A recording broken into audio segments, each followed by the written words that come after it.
때는 중국의 삼국시대를 종식시킨 진나라가 이민족에 의해 장강 이남으로 밀려난 동진 시기, 호연기라는 사내가 충주의 벼슬을 얻어 아내와 부임길에 오르고 있었다. 그런데 사수 땅을 지나던 중 그만 도적을 만나 모든 살림을 뺏기고 옷까지 하나 없이 벌거벗은 상태가 되었다. 다만 다행히 아내만은 구할 수 있었고 호연기는 황망하여 정신없이 길을 걸으며 도움을 청할 마을을 찾았다. 그러던 중 마침내 주변에서 사람 목소리가 들려왔다. 어인일로 벌거벗은 채 길을 걷고 계시오. 그는 나이 지긋한 노인이었는데 길을 지나다 호연기 부부를 본 모양이었다. 호연기는 반가운 마음에 자신의 신분과 사정을 상세히 말하며 도움을 청했고, 이를 들은 노인은 딱하다는 듯 답했다. 여기서 남쪽으로 면리만 가면 내 집이 있으니 가족들과 함께 잠시 머무를 수 있을 것입니다. 잠시 후 노인을 따라 도착한 곳은 숲속에 자리 잡은 한 대저택이었다. 노인은 그곳에서 자신의 노모를 모시며 사는 듯 보였는데 두 사람 모두 인상이 선하고 마음 씀씀이가 좋아 보였다. 노인은 음식과 옷가지를 내어주고는 호연기 부부를 방에서 머물게 해주었다. 이 감사를 어찌 갚아야 할지.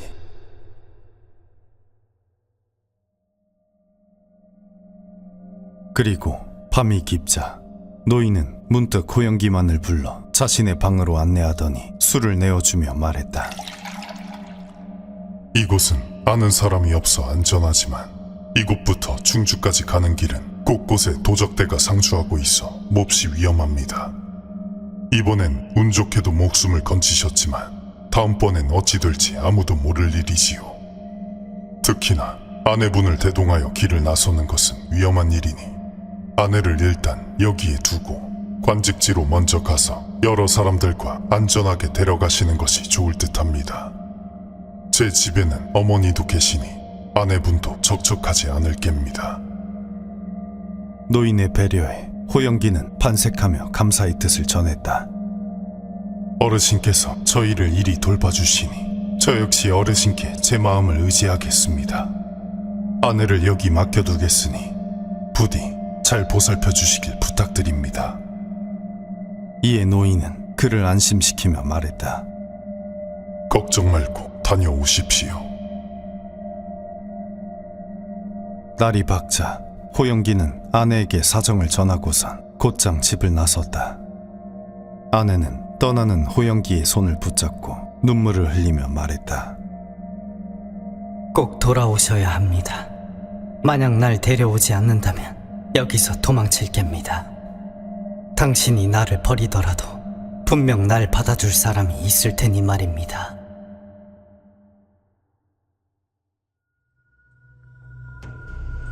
얼마 뒤 호연기는 무사히 관직지에 도착할 수 있었고 서둘러 아내를 데리러 갈 계획을 세웠다.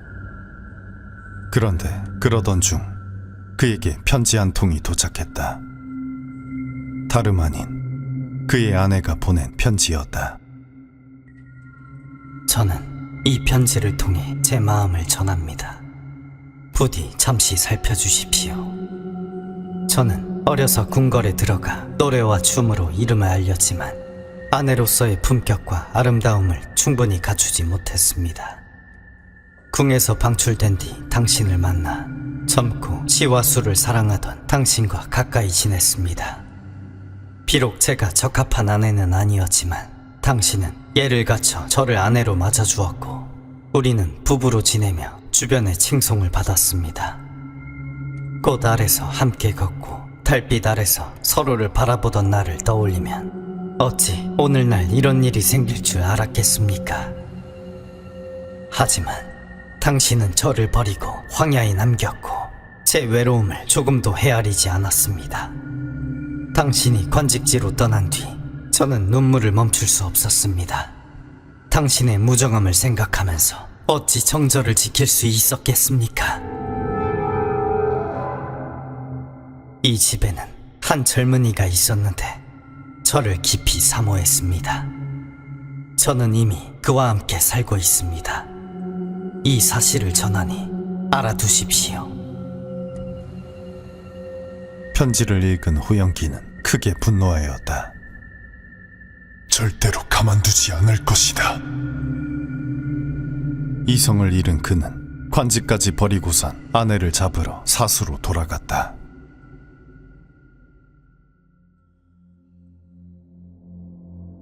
그는 분노로 불타올라 당장이라도 죽일 기세로 노인의 집으로 향했다. 그 집에 젊은 사내가 숨어 있었다니 그의 머릿속엔 온통 노인의 식구들과 아내를 찾아내 모두 죽이겠다는 생각뿐이었다.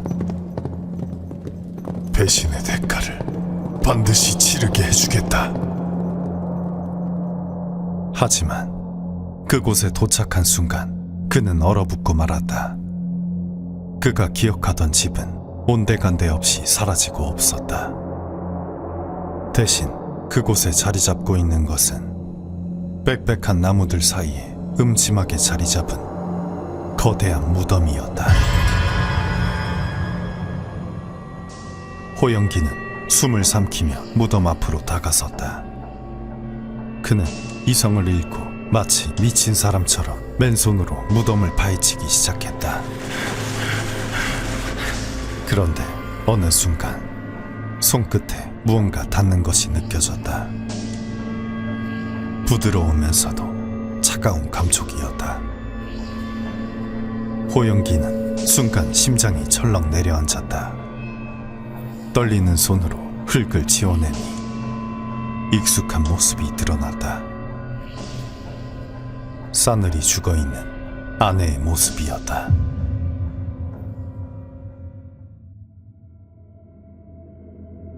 호영기는 이후로도 노인을 찾아다녔으나 끝내 찾지 못했다고 한다. 노인의 정체는 무엇이었을까?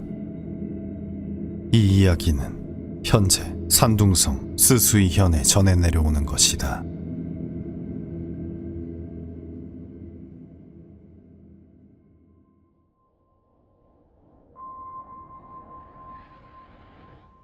때는 당나라 시대, 업성에 우원이라는 이가 있었다.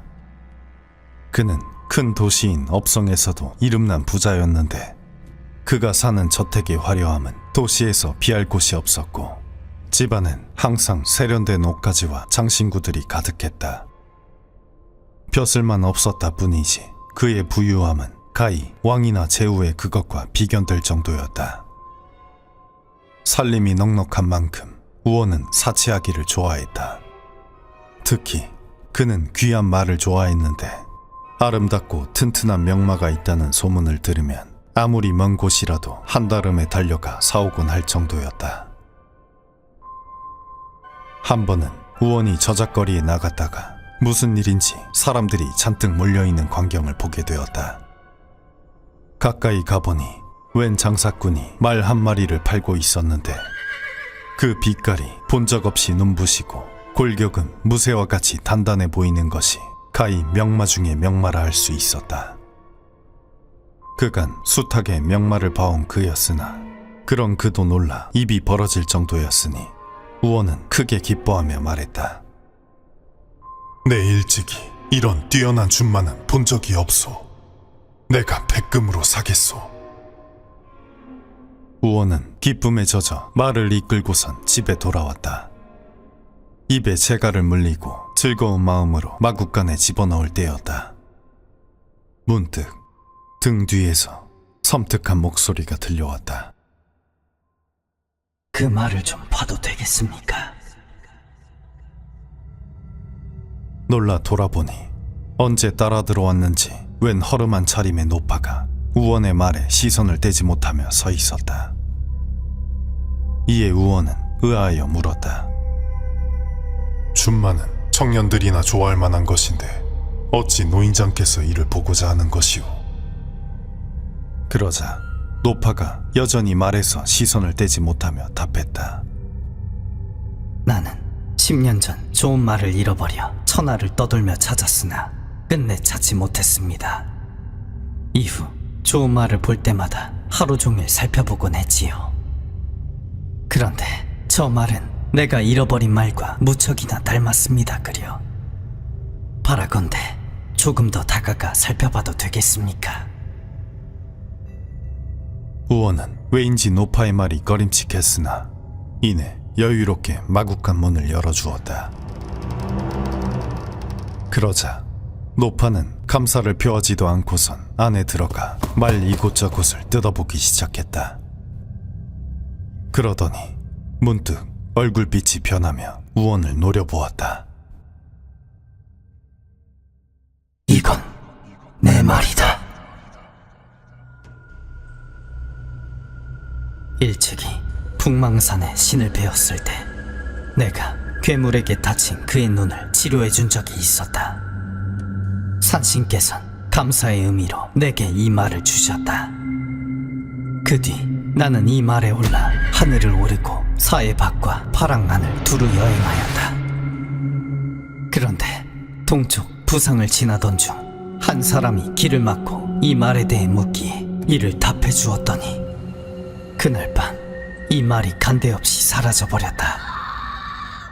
이후로 10년 동안이나 쉼없이 이 말을 찾아 천하를 떠돌았지만 아무도 본 자가 없었다. 그러다 작년 오늘 유사에서 한 아이가 말하길 하늘을 나는 듯한 말이 동쪽으로 사라졌다고 하더니 역시 당에 있었구나. 내가 백금을 다시 돌려줄 터이니 이 말을 내게 돌려주어라. 노파는 눈이 뒤집힌 채 거품을 물며 소리쳤다. 그 눈에서 희미한 광채까지 뿜어져 나오는 것이 두렵기 그지없는 얼굴이었다. 예사 광인이 아닌 듯하니 노파를 보는 우원의 마음속엔 두려움이 밀려오기 시작했다. 하지만 동시에 선뜻 그 귀한 말을 내어주고 싶진 않았다. 이에 그는 잠시 고민하다 문득 노파 앞에 엎드려 청했다. 이야기를 들어보니 돌려드리는 것이 마땅하나 아직 말을 얻은 지 얼마 되지 않아 그 아름다움을 충분히 감상치 못했습니다.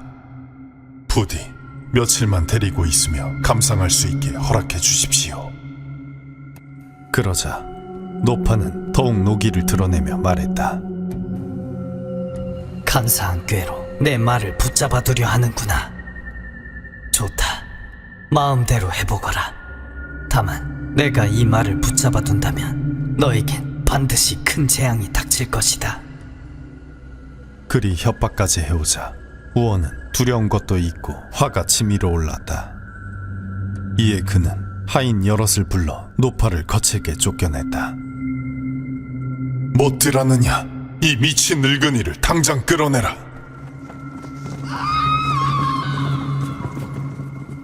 그러곤 사방의 경비를 둘러세우고 말을 방 안에 들이고선 집안의 문이란 문은 모두 자물쇠로 굳게 잠가버렸다.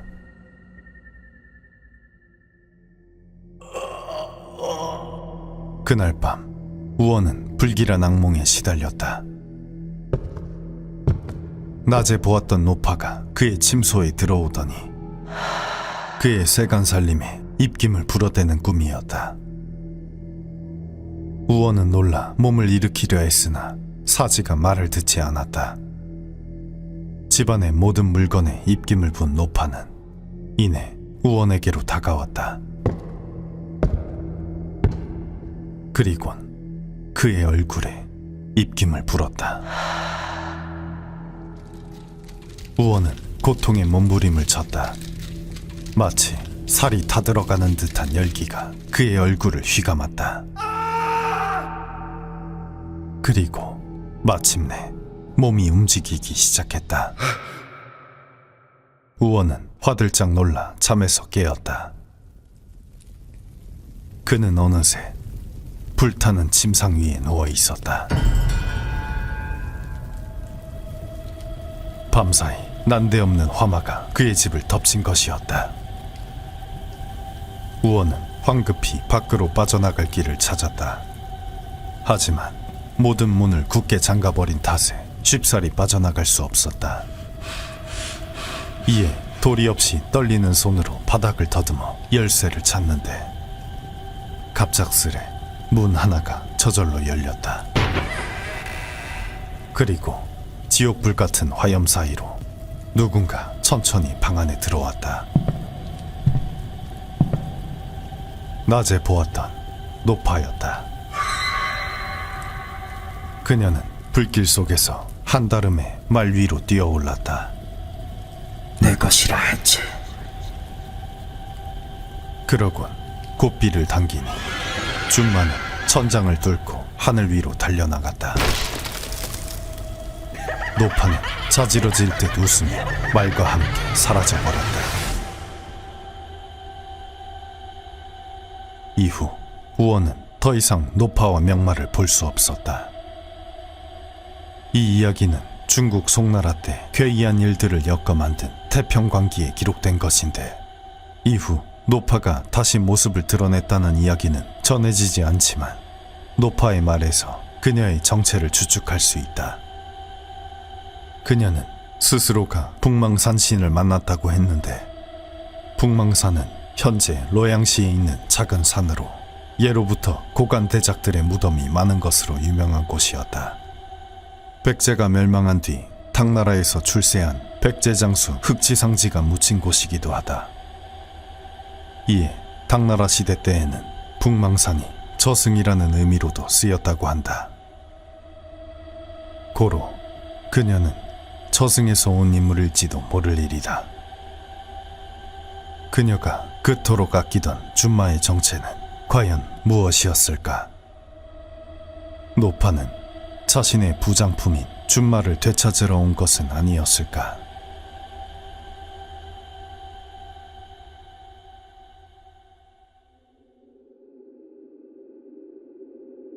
때는 중국 수나라 시대 위시성을 가진 선비가 있었다. 그는 도교에 심취하여 이를 깊이 공부하였는데 다른 신도들과는 다른 점이 있었으니 오직 도를 얻는 것이 목표일 뿐 불로장생이나 귀신의 존재 따위를 믿지 않는다는 것이었다. 영생과 신선이 되길 꿈꾸던 대부분의 도교 신도들 가운데서 그의 신념은 특이한 것이었다. 스스로 완벽히 깨닫고 이해한 것만을 믿으니 그는 늘 남보다 해결치 못한 의문이 많았다. 다른 이들은 그저 믿는 것으로 그것을 해결했지만 선비는 그러지 못했으니 늘 찾지 못한 수많은 의문들과 씨름하며 고군분투하였다. 그러던 어느 날 선비는 책을 덮고 집을 나서기로 했다. 그가 향한 곳은 병주에 자리 잡은 험산 중의 험산, 항산이었다. 항산은 도교 8신선 중 무려 2명이 거처한다고 알려진 도교의 성지였다. 그는 그곳에 올라 신선의 유물을 자신의 두 눈으로 확인하여 불확실한 물음들에 대한 해답을 얻고 싶었다. 먼 길을 걸어 항산에 당도한 선비는 두려움 없이 산에 들어갔다.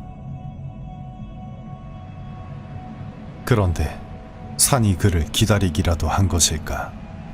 이내 한 치 앞도 보이지 않을 정도의 거센 눈보라가 몰아치기 시작했다. 눈과 구름은 하늘을 가려가다 마침내 사방천지를 밤처럼 검게 물들였고 선비는 더 이상 발을 내딛기 어렵게 되었다. 그렇게 어찌할 바를 몰라 하던 그때였다. 눈보라 소리 사이로 눈을 밟는 소리가 들려왔다. 발소리가 가까워 오는 것을 보니 그는 푸른 대나무 지팡이를 짚은 웬 노인이었다. 숨쉬기도 힘들 정도로 거센 눈보라에도 아랑곳 않고 걷는 것이 예사 사람이 아닌 듯하였다. 그의 손엔 책 한 권이 들려 있었는데 선비는 그것을 단번에 알아보고 깜짝 놀라고 말았다. 노인이 든 책은 불로장생의 비결이 담긴 기서 황정경이었다. 저 사람이 말로만 듣던 도사인가? 선비가 무어라 말을 걸기도 전에 노인은 먼저 다가와 입을 떼었다. 어디로 가는 중인가? 돌을 구하러 왔으나 눈보라 때문에 길을 잃었습니다. 여기서 한두리쯤 떨어진 곳에 내 집이 있는데 하룻밤 묵으며 도에 관해 이야기 나누지 않겠는가? 이에 달리 뾰족한 수가 없던 선비는 얼떨결에 노인을 따라 걷기 시작했다.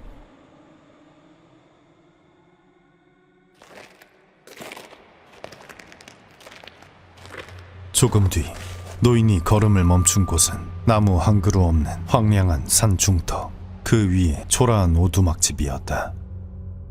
노인의 안내에 따라 집에 들어간 선비는 한 번 더 놀랄 수밖에 없었다. 분명 황량하기 그지없는 오두막일 뿐인데 그 내부는 마치 황제의 궁궐을 그대로 옮겨놓은 듯 화려했던 것이었다. 복도를 따라 끝도 없이 늘어선 갖가지 화려한 장식과 조각을 지나 선비는 어느 방에 도착했다. 노인은 그곳에 바로 옆자리를 내어주더니 좋은 술과 음식을 내주었다. 좋은 술은 몸을 따뜻하게 하고 좋은 돈은 삶을 따뜻하게 하지. 그대는 돌을 찾고 있어. 그렇습니다. 하지만 여러 날 천하를 누볐음에도 여태 돌을 논할 만한 일을 찾지 못해 이곳 항상까지 오게 되었습니다. 그대가 찾는 것이 불로장생이요. 아닙니다. 돌을 닦는 것이 인간의 본성을 닦는 것이지 어찌 허황된 욕망에 갇히는 것이겠습니까? 노인의 물음에 선비는 단호하게 답했다. 그러자 노인은 흥미롭다는 듯 미소를 지었다. 불로장생은 본성을 닦는 자에게 주어진 선물이기도 하네. 본성과 몸은 서로 떨어질 수 없는 것인데 어찌 몸의 죽음을 도의 바깥이라 여기겠는가? 노인은 그리 답했고 선비는 그와 대화를 이어나갔다. 노인의 지식은 마치 깊이가 바다와 같아 선비는 도저히 그에게 당해낼 수 없었다. 선비는 노인의 지식에 감탄하며 시간 가는 줄 모르고 이야기를 나누었다. 이윽고 날이 새고 새벽이 가까워올 즈음 도사가 문득 물었다.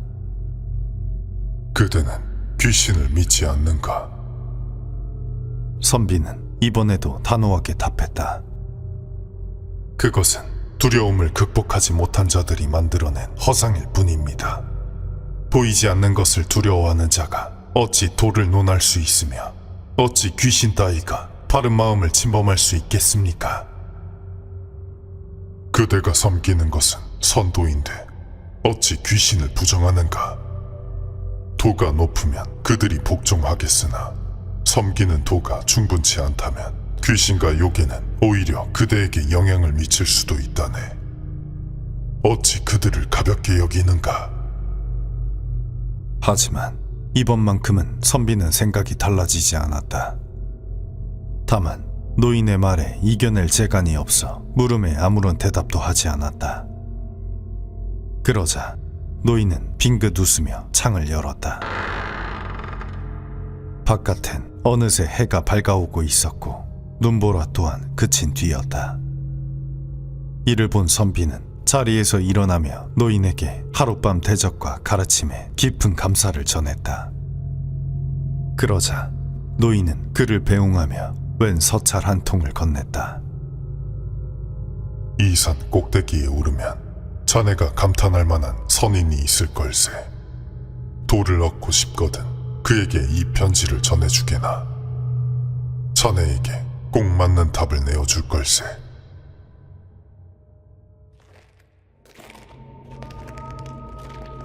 눈 쌓인 산길을 걸으며 선비는 지난밤의 대화를 곱씹었다. 살면서 말로 누군가를 논파하지 못한 것은 이번이 난생 처음이었다. 끝내 자신의 신념을 굽히지 않았다 생각했으나 어느샌가 신선의 존재를 의심치 않으며 노인의 서찰을 가져가고 있는 자신을 발견한 그는 깜짝 놀라 걸음을 멈추었다. 그러자 지난밤에는 신기한 마음에 눈치채지 못했던 알 수 없는 꺼림칙함이 그의 온 마음을 감쌌다. 그는 문득 도사가 건넨 서찰에 눈이 갔다. 이에 서찰을 뜯어보고자 봉인된 끈쪽을 보니 그곳엔 일이 쓰여 있었다. 항산에 귀신에게 전하라. 노인이 전하라 한 대상은 신선이 아닌 귀신이었던 것이다. 이에 선비는 걸어온 길을 뒤돌아보았다. 그리고 그 순간 그는 깜짝 놀라 뒷걸음질을 치고 말았다.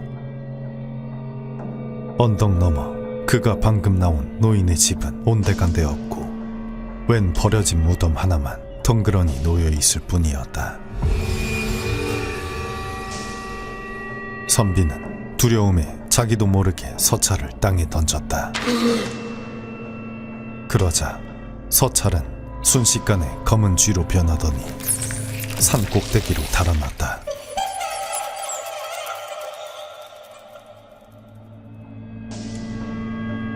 이 일 이후 선비는 조금씩 귀신을 믿기 시작했다. 그의 이름은 위징이었다. 7세기 때의 인물인 위징은 고구려를 대규모 침공했던 당태종 이세민의 스승이자 책사였던 인물로 황제 앞에서도 직언을 서슴지 않는 인물이었다. 그는 죽는 날까지 신념을 굽히지 않으며 미신을 싫어하는 인물이었으나 기이하게도 오직 귀신의 존재만은 인정했다고 한다. 귀신은 경외하되 멀리해야 한다. 이 이야기는 위징이 귀신을 믿게 된 일화라 전해지며 소상록에 기록되어 있다.